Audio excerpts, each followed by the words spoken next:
Tapper's Back, a short story.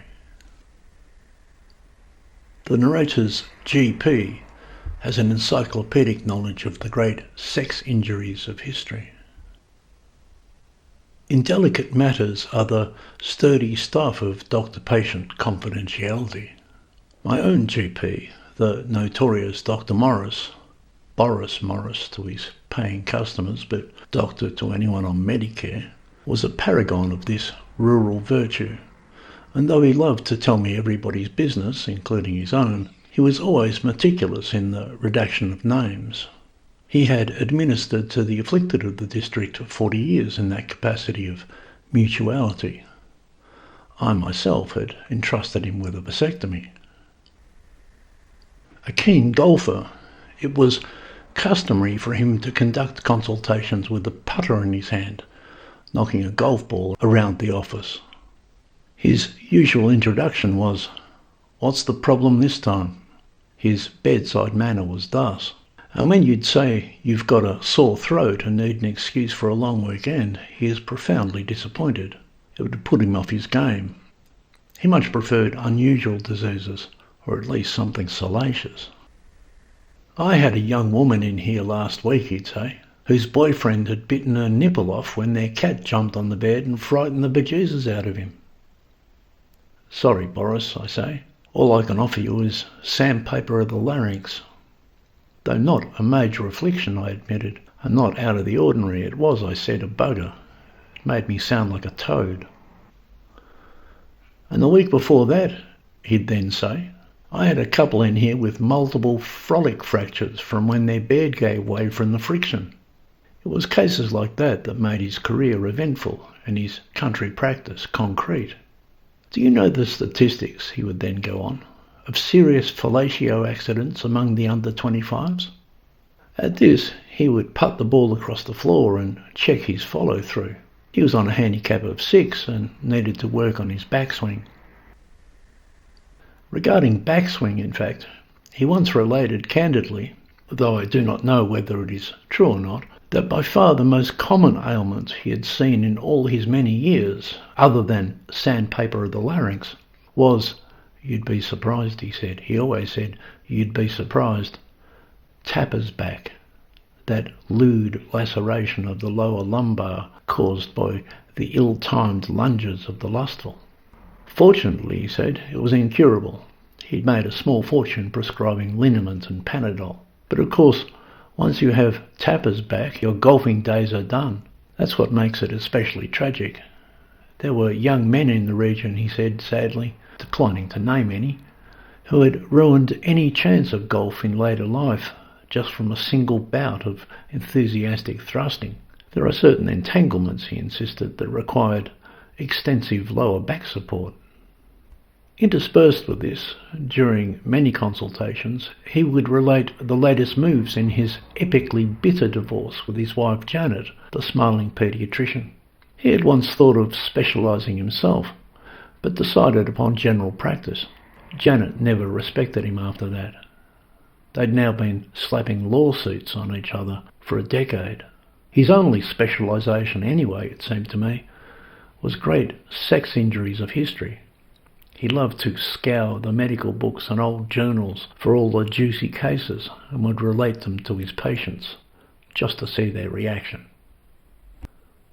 "Like all good things," he would say, knocking the ball again, "sex is dangerous." Then he'd relate some variation on the cliché, "It's all dicks and wiggles till someone blows an O-ring." One of his favourite cases was the girl who had somehow dislocated both her eyeballs in an orgasm and needed 3 months for rehabilitation. "You'd be surprised," he'd say again. As well as Tapper's back, there is also, of course, Diver's neck. He'd seen it have a pernicious impact upon the district's best basketball players especially. "Some of those blokes are 6'5", he'd say. "They're not built for diving."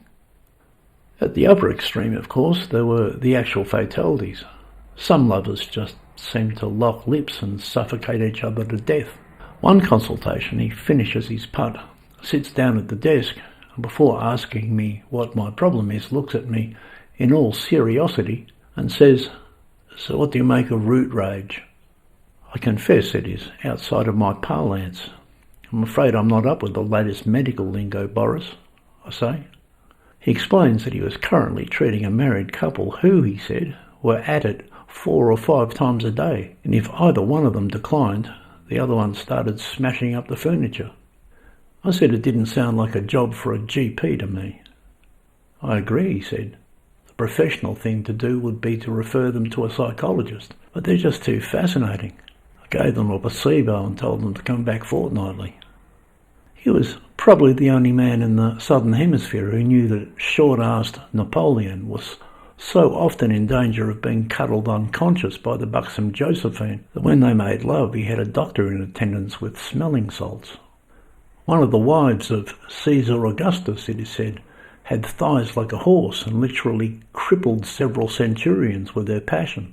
Michelangelo's lover apparently snapped his penis in the middle one intimate evening and was never straight again. Long-haired courtiers in the court of Maximilian got caught in such a tangle, the only way to separate them and stop them copulating was to shave their heads. More kings had died on the job in the bedroom, he would say, than had ever died of regicides and assassinations. If ever you went to him seeking a referral to a physio, he'd tell you, Richard Burton and Elizabeth Taylor were so steamy, they both did a disc on their honeymoon. Both of them. Did you know that? And Rudy Valentino lost a testicle in mysterious shenanigans as early as the 1920s. I did not know that, you are forced to say. Getting back to the toad throat, I croaked at him and reminded him my employer needed proof. You could gargle with salt, he said. That won't cost you anything. Nothing costs me anything, Boris, I said. My health fund pays for it. He looked up from his putter and said, Good-o, and prescribed me the most expensive gargle on the market. Then he continued, just to make conversation, I was sure. There's a certain gentleman in this town getting around with a walking stick lately. I won't mention any names. He didn't need to. Equipment failure, he explained quietly. They don't make love slings like they used to. I looked at him to remind myself he was the man who did Mrs. Hooner's breast implants. He had delivered hundreds of babies, though, and had only killed a few of the elderly and frail. He'd survived 4 malpractice suits and an investigation by the AMA, but none of that was anything compared to Janet. He positioned himself, studied the golf ball again, and putted on. Smooth style, good control. He put a little backspin on it this time. He related that he'd been golfing at the Royal. He was a terror of the sand traps. How often do I have to gargle? I asked him in all innocence. I don't know, he said. Read the instructions. Just don't swallow it. Sound medical advice. A consultation ordinarily goes for 10 minutes, unless, that is, your ailment grabs his attention. He clearly regarded me as a hypochondriac and a malingerer, but at least my complaints were not unsavoury. He had been a first responder when the mayor's wife and her illicit lover, Bill Rickman, the head of Rotary, down to their knickers, knocked the handbrake in his Holden, which trundled down the hill, smashing into the caravan park, killing the owner's dog Rusty, and causing a scandal that rocked the municipality asunder. He knew something was up. She had seen him recently and said, Boris, I need my tubes tied. I, in contrast, was a solid citizen whose vasectomy had no hidden agenda. He had grown up in New Zealand and did his internship in Auckland. That was the worst thing that could be said about him. So, the girl with the nipple, I had to wonder, what did you do? Sew it back on? He was concentrating. The ball was at his feet, spread even, weight properly dispersed, head down, eyes on the ball. He looked up at his target, an ashtray he'd placed on the carpet in the distant corner. Nah, he said matter-of-factly. The guy swallowed it. It's gone. We're looking at a prosthetic. He putted. The ball rolled with purpose in the right direction. It slowly pulled up, curved slightly right, and just kissed the lip of the ashtray. A hole-in-one. Yes, he said, pleased and pumping his fist like a pro. He sat at his desk again and wrote me out a certificate of leave till Monday. He handed it to me and said, Are there any other problems? Just a toad throat, I assured him. His favourite cases were pure misadventures. The guy who tiger-balmed his balls, which was nothing, of course, compared to what had been rammed into the annals of proctology. His cousin Brian was a proctologist.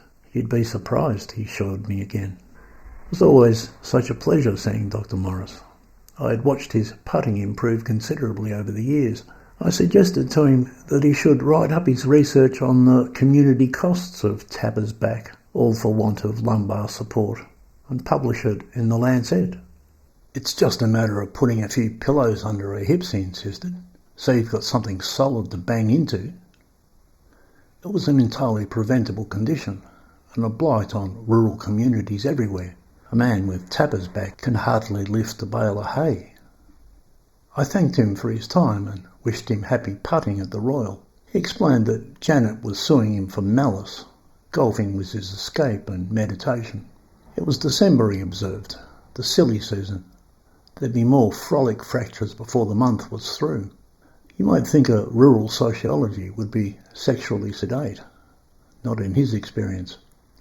Country lovers are just as frisky as their urban counterparts, but even more given to improvisation in dangerous locations. He was, he said, on standby. As I departed, he instructed me to leave the door open. He went back to his golf and called out, loud enough to be heard in the waiting room adjacent, "Next!"